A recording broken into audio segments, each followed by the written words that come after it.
X-IB chief, एक IT company के मालिक और एक गौमूत्र के विशेषज्ञ भी हैं।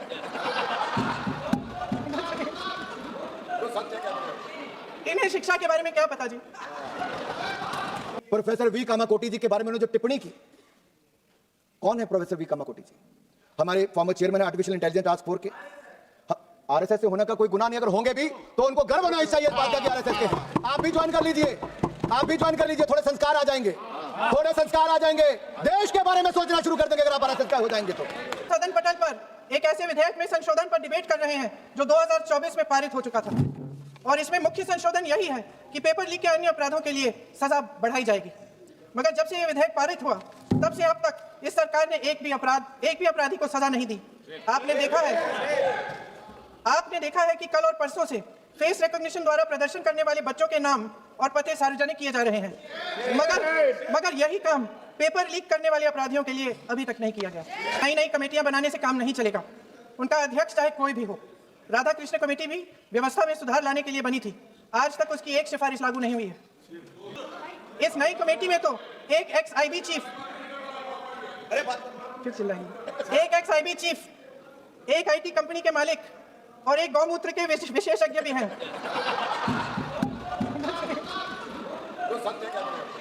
इन्हें शिक्षा के बारे में क्या पता जी? सच है। प्रोफेसर वी कामाकोटी जी के बारे में उन्होंने जो टिप्पणी की, कौन है प्रोफेसर वी कामाकोटी जी? हमारे former chairman artificial intelligence task force के। आरएसएस से होने का कोई गुनाह नहीं, अगर होंगे भी तो उनको गर्व होना चाहिए इस बात का कि आरएसएस के हैं। आप भी ज्वाइन कर लीजिए, आप भी ज्वाइन कर लीजिए, थोड़े संस्कार आ जाएंगे, थोड़े संस्कार आ जाएंगे, देश के बारे में सोचना शुरू कर देंगे अगर आप आरएसएस का हो जाएंगे तो। आईआईटी मद्रास की फैकल्टी थे 2001 से 2022 तक, पीएचडी डिग्री उनकी कंप्यूटर साइंस और इंजीनियरिंग में है। आपका पूरे परिवार की डिग्रियां भी जोड़ लें तो उनके बराबर नहीं हो पाएंगी। और मैं एक बात और कह दूं, मुझे तो लगता था प्रियंका गांधी जी कुछ अच्छा कहेंगी, उन्होंने कहा ये गौमूत्र के विशेषज्ञ हैं। तो गांधी परिवार की सबसे बड़ी समस्या यह है कि वो भारत की परंपराओं को ना तो समझते हैं और ना ही समझने का प्रयास करते हैं, बल्कि उनका उपहास उड़ाते हैं। जिन पर दुनिया शोध कर रही है, कांग्रेस उन पर तंज कस रही है। देश के प्रतिष्ठित प्रेस्टिजियस साइंटिस्ट जो भारतीय ज्ञान परंपरा का अध्ययन करना चाह रहे हैं, कांग्रेस उनका मजाक उड़ाती है। ये हमारी संस्कृति, हमारे समाज और हमारे साइंटिस्ट के साथ सदा कांग्रेस यही करती रही। लेकिन वैज्ञानिक होने का मतलब यह नहीं कि आप अपनी सभ्यता और समाज से कट जाएं, आप अपनी परंपराओं को ना जाने। डॉक्टर कामकोटी जी आधुनिक विज्ञान के शिखर पर है। एक तरफ आर्टिफिशियल इंटेलिजेंस के एक्सपर्ट हो सकते हैं तो दूसरी ओर गौमूत्र पर भी अध्ययन कर सकते हैं, इस पर रोक नहीं है। अपनी जड़ों से जुड़ने पर कांग्रेस को परेशानी है। मुझे तो लगता था प्रियंका गांधी जी राहुल गांधी जी से थोड़ी बेहतर होंगी, बहन भाई से थोड़ी बेहतर लगती थी, कम से कम हंस तो लेती थी।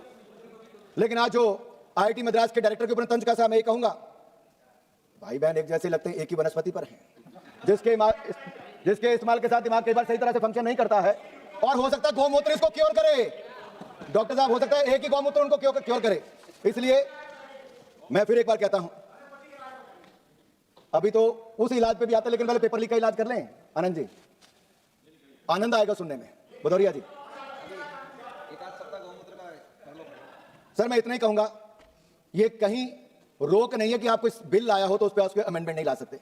यह मोदी सरकार की सोच को बताता है कि जिस तरह की रिफॉर्म्स की आवश्यकता है, हमारी सरकार वो रिफॉर्म्स करेगी जो युवाओं के हित में होगी। और यही नहीं, मैं ये भी कहना चाहता हूं, और आप सारे कागज पेन निकाल कर लिख लीजिए, ये जो हमने आप बिल लेकर आए हैं, ये बिल, ये कानून एक नजीर होगा। This will set an example sir. और इसकी मैं पूरा उल्लेख बाद में करने वाला हूं क्या क्या इसके लाभ होने वाले हैं। लेकिन हमने अब तक क्या क्या किया।